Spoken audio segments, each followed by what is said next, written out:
तो अड़ोस पड़ोस और गांव के लोग सुनते। ये पति पत्नी का प्रेम केवल 2 महीना के लिए है। 2 महीने के बाद जो लड़ना शुरू करते हो, जब तक नहीं मरेंगे तब तक लड़ेंगे। ये आपका दाम्पत्य जीवन। लेकिन शिव और पार्वती का दाम्पत्य ऐसा है, भवानी शंकर वंदे श्रद्धा विश्वास रूपिणं विनान पश्यन्ति सीधा शांतस्थलीश्वरम। भगवान शंकर कहते हैं कि विश्वास है और पार्वती श्रद्धा है, और श्रद्धा के बिना, विश्वास के बिना इस संसार में कुछ भी प्राप्त नहीं हो सकता। अपने गुरु के वचन आपको श्रद्धा विश्वास न हो तो भी आप परमात्मा को नहीं प्राप्त हो सकते। कथा शुरू हुई, भागवत की कथा, प्रथम स्कंद, द्वितीय स्कंद, तृतीय स्कंद। शिव जी ने पार्वती से कहा, देवी मैं ही बोलने वाला हूँ और तू सुनने वाली है, तो बीच बीच में कभी कभार हुकारी भरा करना, ताकि मुझे पता चले कि आप जगी हुई, वरना मैं रात भर कथा बोलता रह जाऊं, आप सो जाऊं। तो बीच बीच में हुकारी भरती थी पार्वती जी। और पहले हम लोग भी सुनते थे ना वो कथा, दादा से, दादी से, नानी से, नाना से, मन इन लोगों के पास है सो करके हम लोगों ने और एक दत्तकथा सुना है, और उस कथा में बड़ा आनंद था। अब आजकल बस तुरंत मोबाइल निकालो और देखना शुरू करो, संस्कार खत्म हो गए। एक कारण है, छोटे बच्चों को मोबाइल देना ये खतरा से कम खाली नहीं, ये जिंदगी बर्बाद हो जाएगी। पढ़ने लिखने वाले बच्चों को खास करके जो 10 वर्ष 12 वर्ष नीचे के हैं, उनके हाथ में तो कतई आप मोबाइल दे दीजिए, अगर चाहते हैं कि उनका जीवन सुधरे। मोबाइल ना देखवाती हो ना कौन सुनिए को कहते हैं। उस तरह से भगवान शंकर कथा बोलने लग गए। बीच बीच में हुंकारी भरती थी पार्वती जी, और चल रहा था। 10वें स्कंद की जब भागवत कथा आई तो बड़े प्रेम से कृष्ण ने कहते हैं कि गोपियों घरों में जाकर माखन की चोरी किया, उन्होंने रास रचाए, गोवर्धन पर्वत उठाए, ऐसे काली नाग का मान मर्दन किया। तो बड़े प्रेम से सुनते नहीं पाती। भागवत का 11वां स्कंद बड़ा कठिन विषय, ब्रह्म क्या है, जीव क्या है, माया क्या है, मैं कौन हूँ, आप कौन है, इस विषय की चर्चा श्रीमद् भागवत के 11वें स्कंद में है। नींद आ गई पार्वती जी को, वो सो गई और शिव जी कथा बोल रहे थे।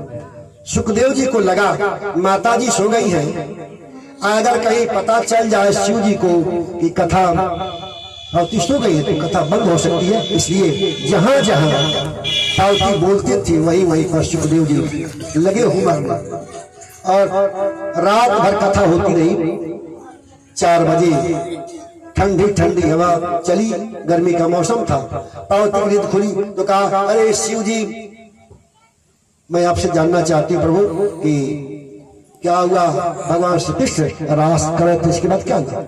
शिव जी ने कहा, इसके बाद तो मैंने बहुत सी कथाएं करी, आप कहाँ थी। पार्वती ने कहा, मेरे को नींद आ गई।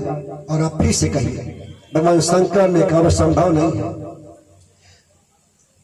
हजारों ख्वाहिशें ऐसी कि हर ख्वाहिश पर दम निकले, बहुत निकले मेरे अरमान, फिर भी कम निकले। हमको जो कहना था सो मैंने कह दिया, आप सुने या ना सुने एक कोई हमारी जिम्मेदारी नहीं है। सुनेगा तो आपको लाभ मिलेगा, नहीं सुने नहीं लाभ मिलेगा, उसका हमें क्या करना है।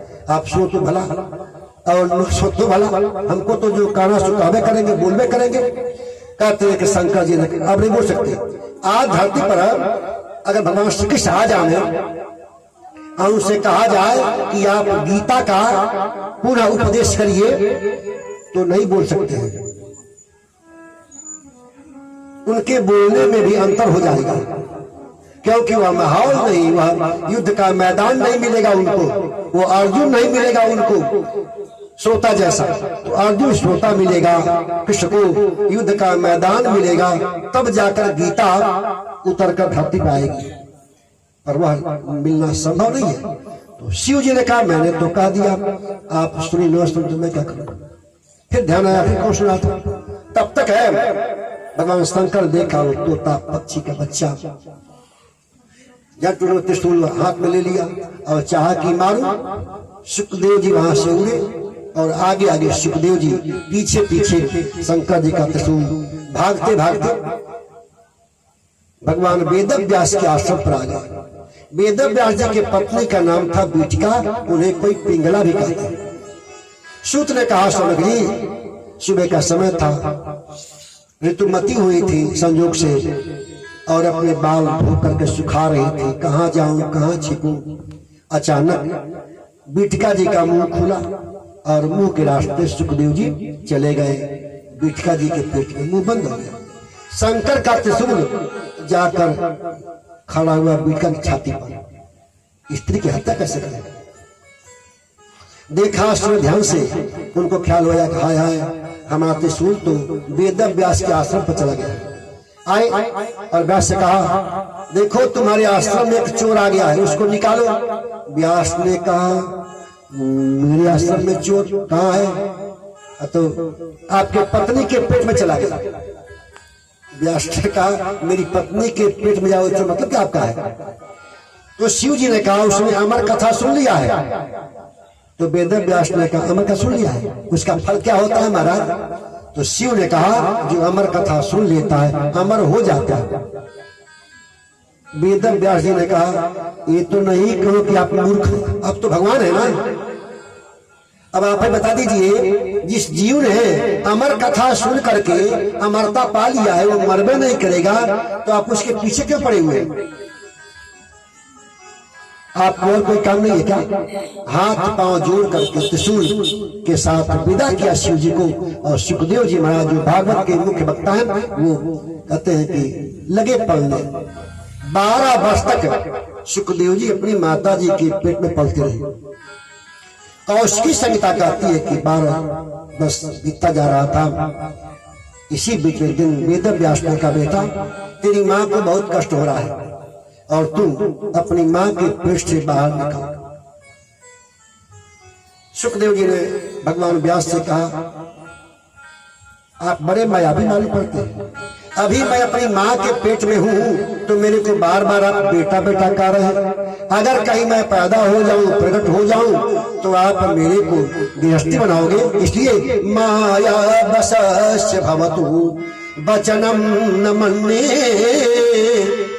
आप मायावी हैं, मैं आपकी बात नहीं मानने वाला। फिर कैसे तुम बाहर आओगे? तो सुखदेव जी ने कहा, मैं बाहर नहीं आता। बद्ध्वा समाधि मधुनाम हृदयाब्जकोशे ध्यायामि कृष्ण चरणाम। हम यहीं पर अपनी माता जी के पेट में बैठे बैठे मैं भगवान श्री कृष्ण के चरणों का ध्यान करूंगा और यहीं से मोक्ष प्राप्त करने का प्रयास करूंगा। लेकिन व्यास को लग रहा था कि 12 साल बीतने वाले हैं और मेरा बेटा माँ के पेट में है, तो इसे बाहर लाना होगा। बार बार आग्रह कर रहे थे और पुत्र पुत्र कह रहे थे। तो अंत में व्यास ने कहा, बेटा हमारी बात मानो या न मानो, जिस किसी की बात माननी हो बताओ, हम उसी को बुला के लाते हैं। ऐसी परिस्थिति में साक्षात भगवान ने कहा, सुखदेव जी ने कहा, ऐसा ना, मैं मन्ने तदीय वचन किल जीव लोके। अगर भगवान यहाँ प्रकट हो जावे और ये कह देवे कि हमारी माया तुमको नहीं पकड़ेगी, तो मैं माँ के पेट से बाहर। उस समय द्वारिकापुरी में भगवान श्री कृष्ण थे और वहां गए वेद व्यास और कहा, आपका एक भक्त बालक हमारी पत्नी के पेट में पल रहा है, आपका दर्शन करना चाहता है, आप उसे दर्शन दीजिए। द्वारिकापुरी से भगवान श्री कृष्ण आए और जो ही सुखदेव जी देखा भगवान श्री कृष्ण को, कहा, आप प्रतिज्ञा करिए कि आपकी माया हमको नहीं पकड़ेगी। भगवान श्री कृष्ण ने वेद व्यास से कहा, व्यास त्वदीय तनयो सुकवन मनोज्ञम ब्रूते बचो भवति तत सुखएव नाम्ना। व्यास जी, आपका बेटा सुख पक्षी जैसे टन टन की आवाज में बोलता है, इसलिए आपके बेटा का नाम होगा सुखदेव।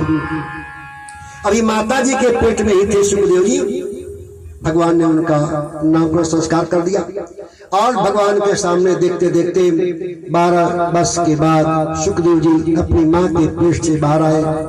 व्यास ने कहा रुक जा, तू एक ही मेरा बेटा है और मैं चाहता हूँ तुम्हारा जातकर्म संस्कार करूं, तुम्हारा नामकरण संस्कार करूं, तुम्हारा यज्ञोपवीत संस्कार करूं। लेकिन सुखदेव जी अपने पिता की बातों पर ध्यान नहीं दिया। यह भागवत में लिखा हुआ है, यं प्रव्रजं तमनुपि तमपेत कृत्यं द्वैपायनो विरहका तरयाजुहाव पुत्रेति तन्मयतया तर्वोऽभिनेदो तं सर्वभूत हृदयं मुनिमानतोऽस्मि।